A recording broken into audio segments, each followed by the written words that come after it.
Gentlemen, welcome to the MDC Alliance press conference on our solidarity to the people of Eswatini. Thank you for honoring our invitation. We are the MDC Alliance, which strongly believes in social democracy with principles, tenets, and values that includes solidarity, freedom, and equality. We are citizens of the world, the global citizens. As such, we stand firmly in solidarity with the people of Eswatini who are being killed. Their rights are being abused by the authorities just for demanding the end to authoritarianism, the end to autocracy, the end to dictatorship. To unpack our message to the world, allow me, ladies and gentlemen, to welcome Madame Gladys Lashwayo, who is the Secretary for International Relations for the MDC Alliance, to address you. Over to you, Madam. Thank you so much. Good afternoon, everyone. Thank you so much for agreeing to have a conversation with us today. Like what has been indicated, my name is Lashwayo Gladys, and I'm the Secretary for International Relations for the Movement for Democratic Change Alliance. So what I'm going to do, I will deliver the statement and perhaps, take questions after I've read out our statement. So this is the MDC statement on Eswatini or Swaziland. The Movement for Democratic Change Alliance expresses its unwavering Pan-African solidarity with the people of Eswatini, also known as Swaziland, in their legitimate demand for an end to autocratic monarchical rule and for a democratic governance anchored on the will of the people as expressed in free and regular elections. We are concerned by the escalating crisis in Swaziland. We unreservedly condemn the heavy-handedness of the Royal Eswatini Police Service and the Eswatini Defense Force, who are indiscriminately firing live ammunition on defenseless civilians in the wake of demonstrations against Africa's last absolute monarchy. The use of such disproportionate force has resulted in at least 50 deaths, an estimated 1,000 civilians have been wounded or shot, and more than 500 people, mostly young people, randomly arrested, arbitrarily detained, and denied bail. Citizens' freedoms of association, expression, and assembly have been seriously undermined, including through the shutting down of internet and the handing down of activists.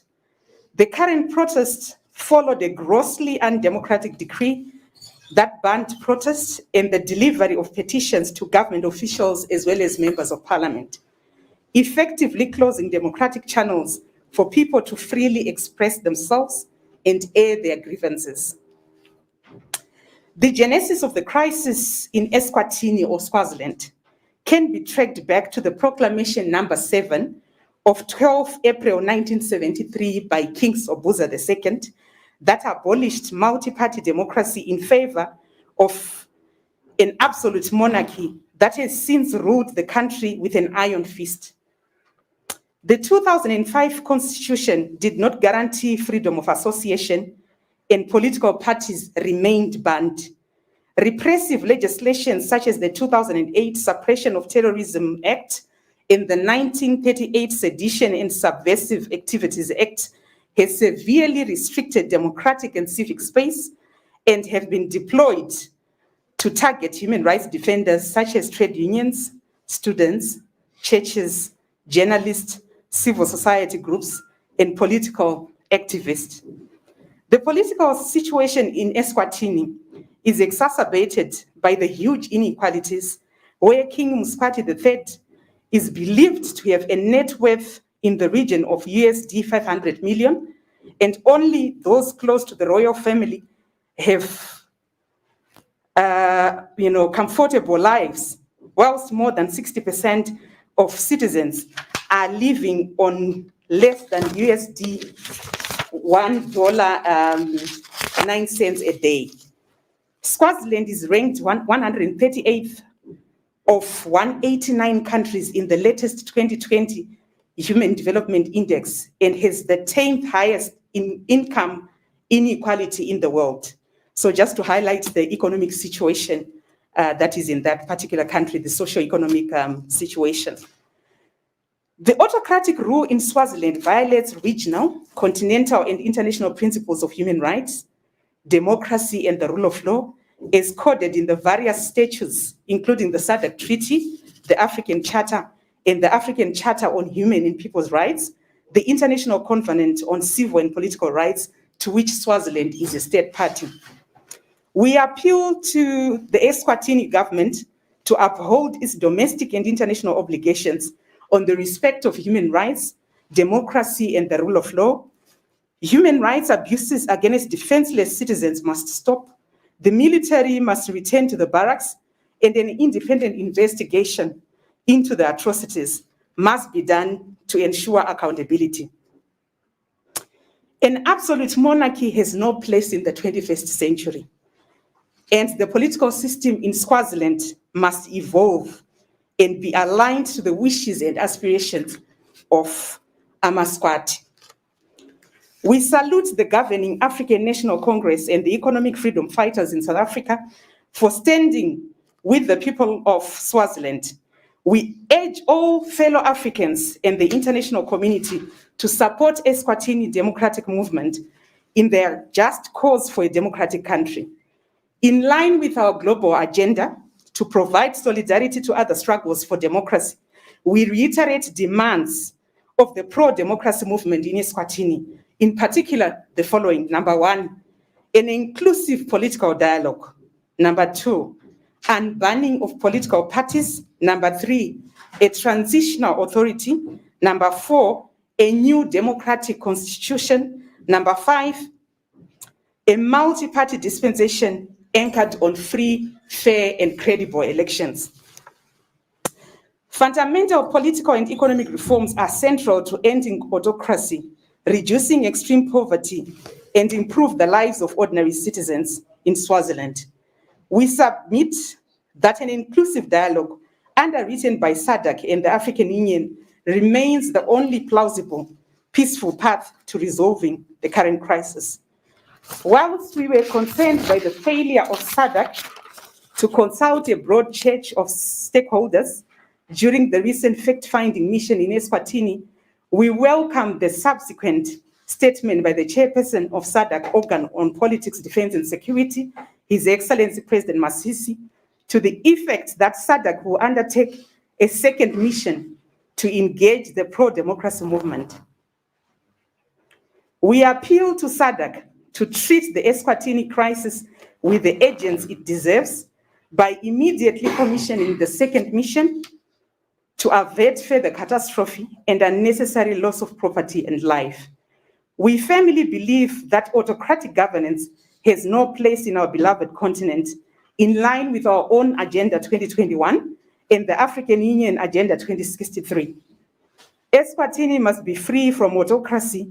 Zimbabwe must be free from fascism. Africa shall be free from dictatorship. One Africa, one people, injure one, injure all. Injustice anyway is a threat to justice everywhere. Democracy in our lifetime. Thank you so much. Yeah, thank you, Madam Gladys Kachwayo, for the presentation of the statement. To the members of the media, any questions?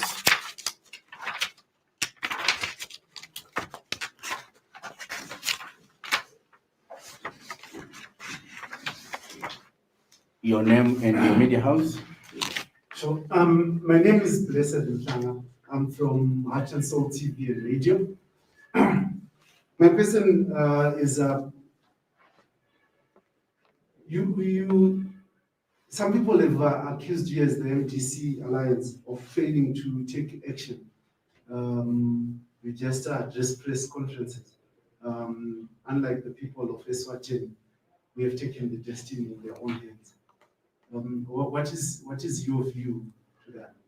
And also, you reference SADC, saying that there should be a broad-based political dialogue undertaken by SADC.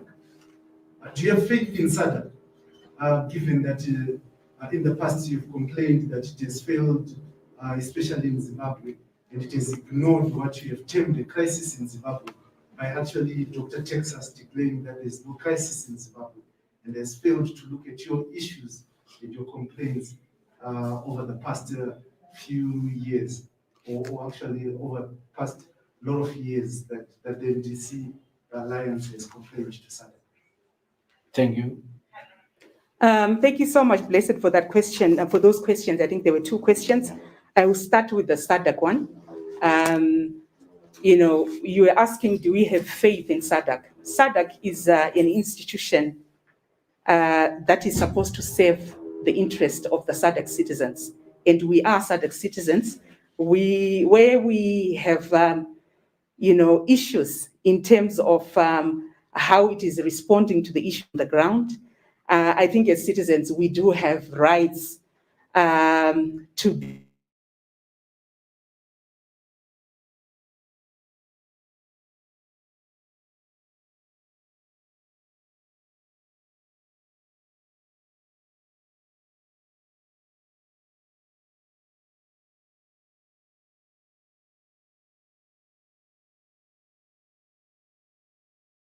of fellow citizens that find, of fellow, SADC citizens that find themselves in similar circumstances of autocracy, like the kind of dictatorship and fascism that we find in Zimbabwe.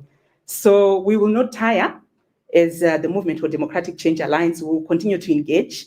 I'm sure you might have followed at some point, we actually had a mission to go and sit down with the executive secretary, and we were quite grateful that we were given that opportunity to sit down with her and exchange on the Zimbabwean question. And we'll continue to do so. We'll also, continue to speak to individual SADC countries, South Africa, Zambia, Mozambique, to speak to them and to make sure that they do understand the Zimbabwean situation and the need for a dialogue process that is facilitated and underwritten by the region.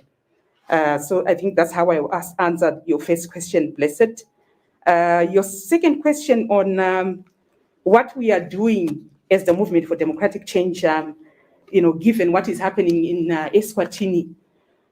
I think at the beginning of this year, our political party, through the Office of the President, delivered our Agenda 2021, which speaks to the 5 critical issues that we are focusing on, with the big idea being on convergence.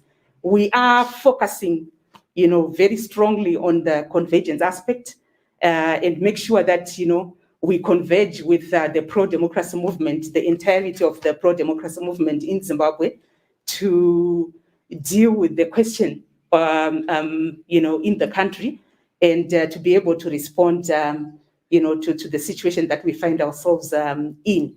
We are glad that, the momentum is really building around this convergence, and we are at a very advanced stage in making sure that we'll be, rolling out programs very soon.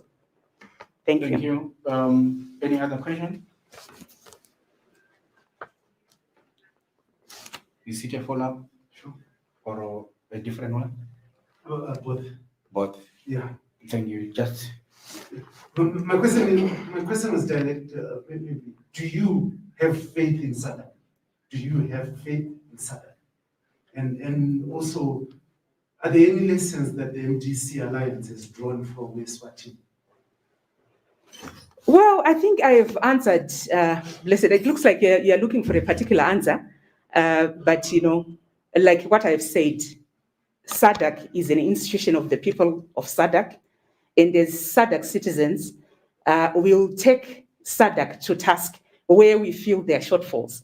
Like I indicated in our statement, with reference to the Eswatini case, we had, misgivings in the way that, the SADC mission that was sent to Eswatini failed to reach out to a broad church of citizens, especially the pro-democracy movement. I'm sure you've been following how the government of Eswatini was sort of cherry picking in terms of who meets the mission, and how the Eswatini pro-democracy force actually reached out to SADC to say we were not able to meet with you and we still want to meet with you. And following that particular engagement, we then also saw a statement from the chairperson of SADC organ on politics and defense and security, His Excellency President Masisi, who then said we are going to be sending a second mission to engage, the pro-democracy movement. So, I mean, it's also up to us as SADC citizens, to be able to demand what is rightfully ours. I think, that's one of the lessons definitely that we also learned from Eswatini, that as a people, and this is not just for the MDC Alliance, it's for everyone, because everyone in Zimbabwe, be it, churches, be it students, everyone wants a democratic country. A democratic country is good for everyone, including you journalists. You want media freedoms and things like that. So it's important for us, which is why in our Agenda 2021, we're talking about convergence and the need for the people of Zimbabwe to come together and to, confront the regime from a united position. Oh, thank you. We've come to the end of our press conference. Thank you for observing social distancing. Thank you for coming. God bless you. God bless Zimbabwe. God bless Africa.